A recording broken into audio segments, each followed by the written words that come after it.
Hello friends, हम कर रहे थे law of demand and law of demand में देखा था there is a negative relationship between the price and demand.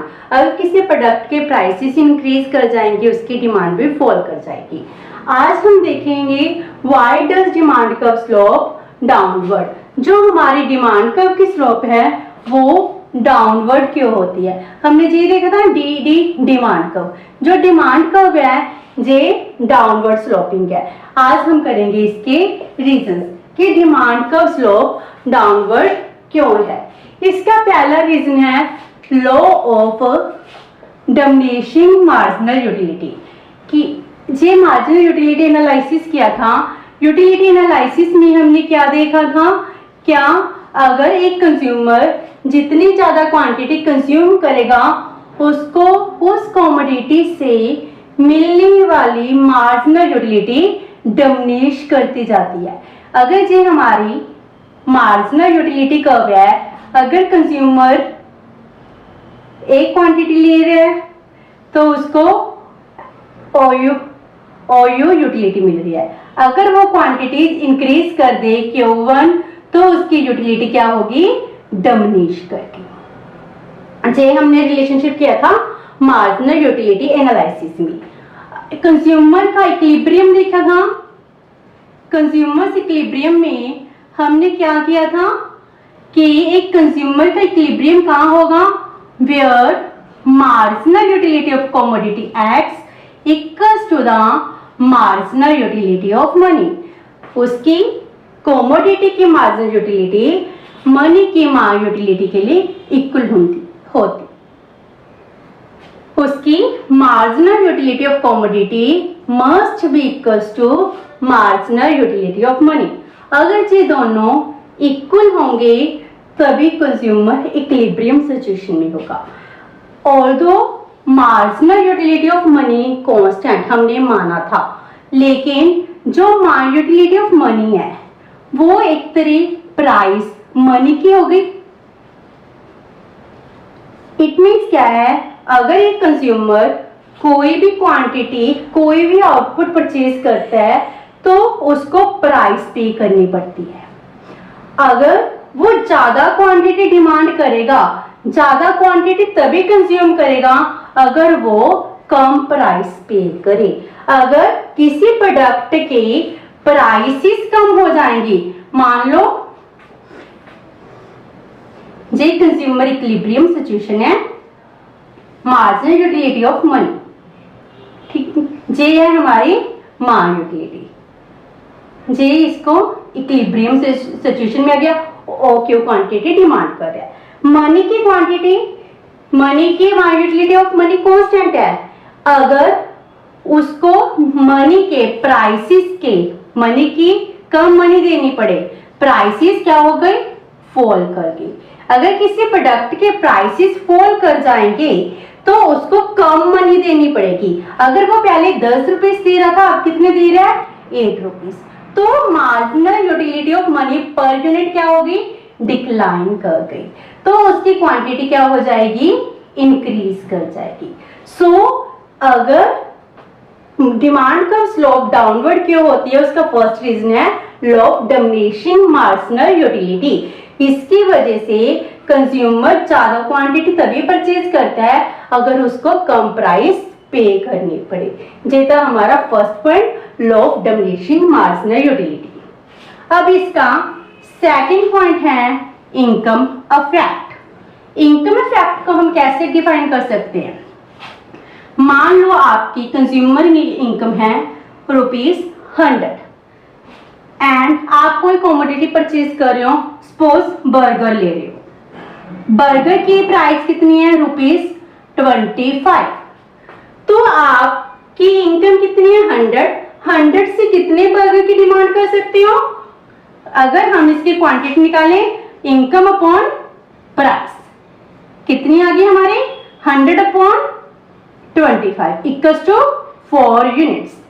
आपकी कितनी, आपकी इनकम 100 है, अगर किसी प्रोडक्ट की प्राइस ₹25 है तो आप इसके 4 यूनिट्स डिमांड कर सकते हो। लेट्स सपोज अब बर्गर की प्राइस क्या हो गई, रिड्यूस हो गई, इसकी प्राइस आ गई ₹20। अब आप इसकी कितनी क्वांटिटी डिमांड कर सकते हो? 100 divide by 5, 20 equals to 5 units. 100 rupees normal वही नॉमिनल इनकम है, लेकिन जब प्रोडक्ट के प्राइसेस ज्यादा थे आप उसके 4 यूनिट्स परचेज कर सकते थे। अब उसके प्राइसेस कम हो गए तो आप 5 यूनिट्स परचेज कर सकते हो। 4 से 5 यूनिट की आपकी क्या होगी? इनकम इंक्रीज होगी जी। कौन सी इनकम इंक्रीज करेगी? Real income. जब हम रियल इनकम करते हैं, real income is measured in terms of goods and services. आप कितनी गुड्स एंड सर्विसेज कंज्यूम कर सकते हो, आपके वो कैपेबिलिटी को हम रियल इनकम में काउंट करते हैं।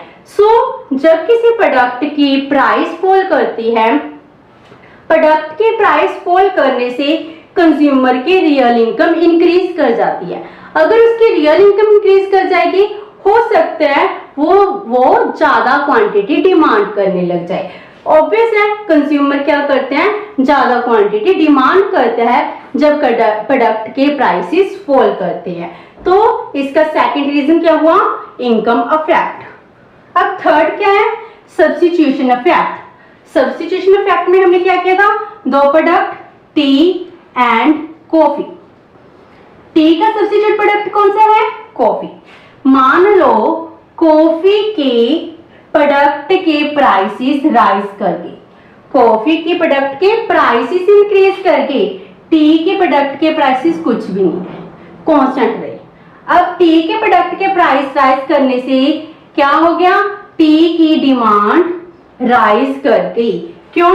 क्योंकि कॉफी की डिमांड फॉल कर गई और लोगों ने क्या किया? टी को सब्स्टिट्यूट करना शुरू कर दिया। अगर किसी प्रोडक्ट के प्राइसेस कांस्टेंट रहते हैं तो उस प्रोडक्ट की डिमांड भी इंक्रीज कर सकती है अगर उसके सब्स्टिट्यूट गुड के प्राइसेस इंक्रीज कर जाए। अगर मान लो टी ने भी अपने प्रोडक्ट के प्राइसेस रिड्यूस कर दी, टी के प्रोडक्ट के प्राइसेस रिड्यूस हो गई तो डिमांड किसकी डिक्रीज हो गई? कॉफी की। और जे कंज्यूमर क्या सब्स्टिट्यूट करने लगी? टी। तो टी की क्या हो गई? डिमांड फिर से राइज हो गई। तो सब्स्टिट्यूशन इफेक्ट की वजह से भी किसी प्रोडक्ट की डिमांड क्या हो जाती है? इंक्रीज कर जाती है। अगर हमारे पास टी एंड कॉफी दो सब्स्टिट्यूट प्रोडक्ट हैं, एक प्रोडक्ट की प्राइस राइज कर गई तो दूसरे प्रोडक्ट की डिमांड राइज कर जाएगी। अगर उस प्रोडक्ट की भी फर्दर प्राइस फॉल कर जाए तो उसकी डिमांड बहुत ज्यादा इंक्रीज कर जाएगी। तो सब्स्टिट्यूशन इफेक्ट की वजह से ही हमारी डिमांड कर्व स्लोप क्या होती है? डाउनवर्ड होती है। अब इसका नेक्स्ट फैक्टर है डिफरेंट यूजेस।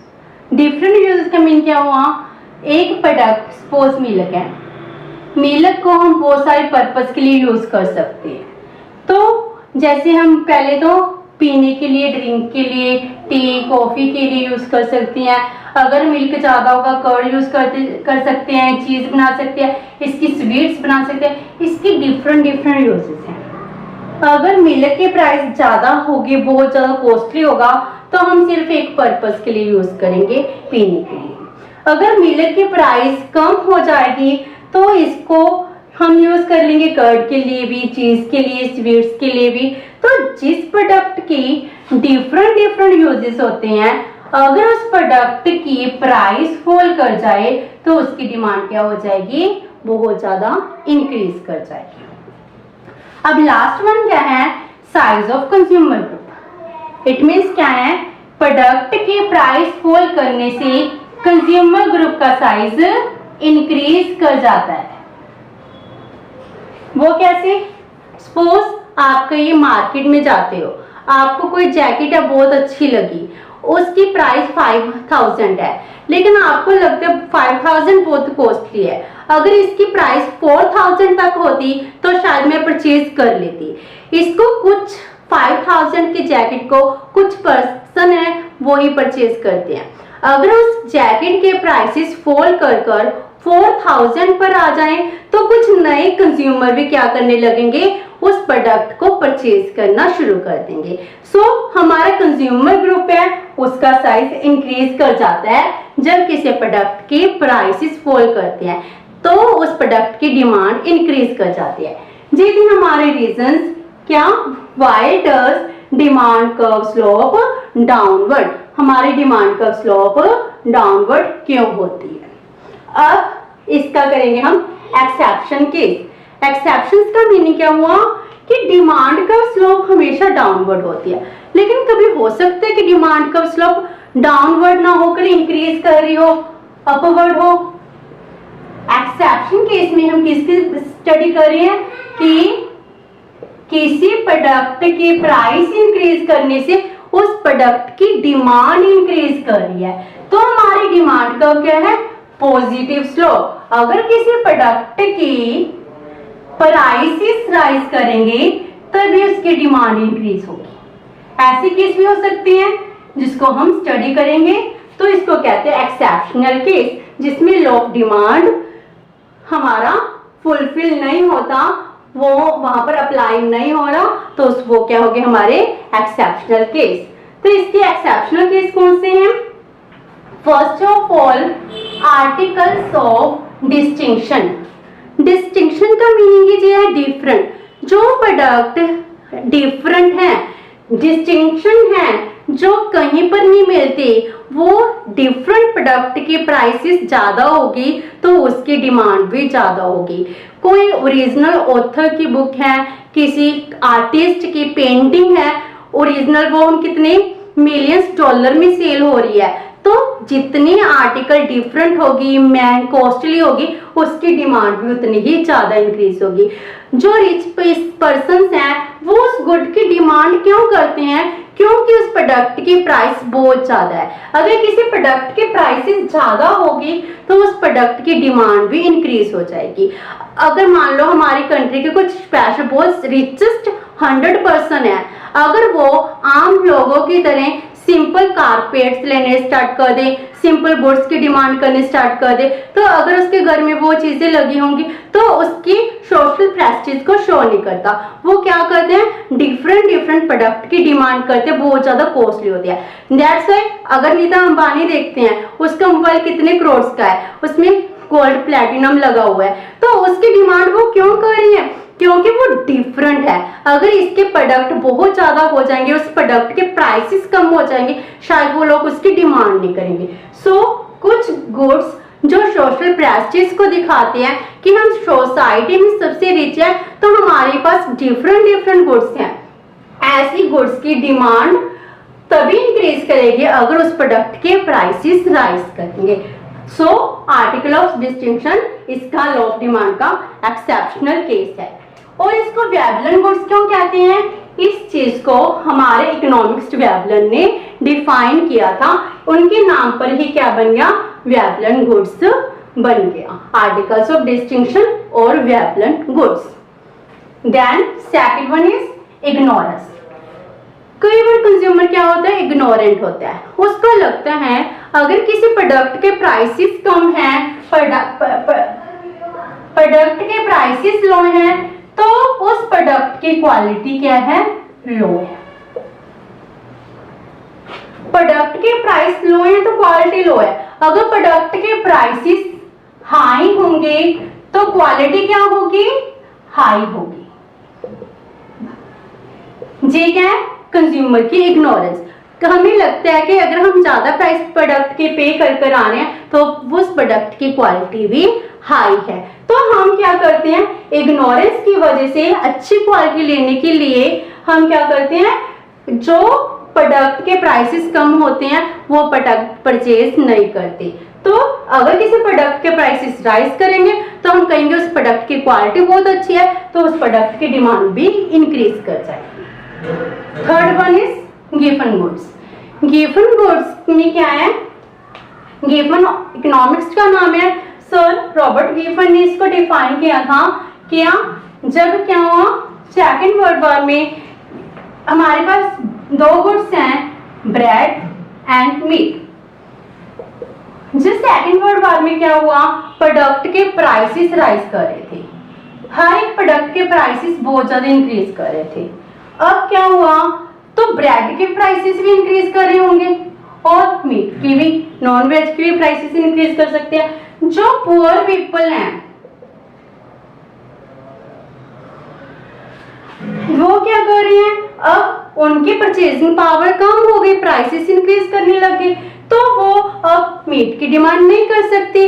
तो ब्रेड, वो उन्होंने कुछ खाना तो है, वो क्या करेंगे, ब्रेड की डिमांड इंक्रीज कर देंगे।